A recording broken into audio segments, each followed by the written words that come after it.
सामान्यतः केवल द्रव्यों और गैसों का गुण होता है। द्रव्यमान का साम्यता आणुओं के माध्यम से लगने पर घर्षण बलों के कारण होती है। गैसों में सामान्यतः इसकी एक परत पर दूसरी परत पर आणुओं को समांतर होती है। हम अब देखते हैं आगे देखते हैं क्या चीज है। अब देखिए सीमांत वेग क्या होता है। सीमांत वेग जब कोई भी वस्तु किसी सामान्य तरफ पर गिरती है तो उसे समांत बल कहते हैं। इसके बाद आपको मिलेगा क्रांति वेग। क्रांति वेग जो होता है,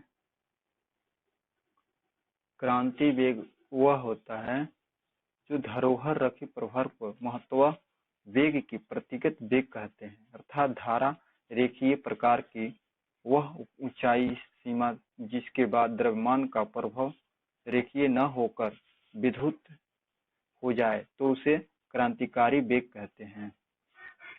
क्रांतिकारी वेग कहते हैं उसको क्या कहते हैं? क्रांतिकारी वेग कहते हैं। बर्नौली का प्रयोग जब आदर्श द्रव्य किसी भी नली पर धाराओं पर प्रभाव करता है तो उसे बोलते हैं। अब ये है क्या है? महत्व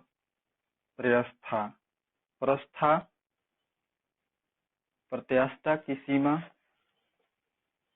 विकृतीय प्रतिबल, प्रत्यंतकायक मापक, हुक नियम, इस तरह से चलता है।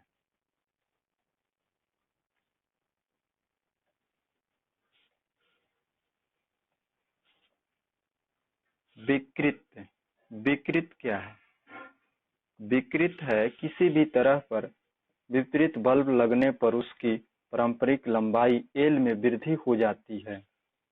प्रतिबल क्या है? प्रतिबल एकाएक क्षेत्र में लगने वाले गए बल को प्रतिबल कहते हैं। प्रत्यस्थ तथा यंग मापक प्रतिबिंब एवं विकृत अनुपातों को तार के माध्यम से प्रत्यक्ष यंग मापक कहते हैं।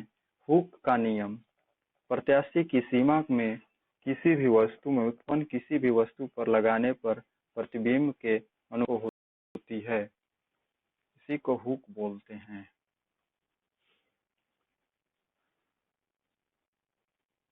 यांत्रिक का प्रस्ताव सरल अपवर्तक क्या है?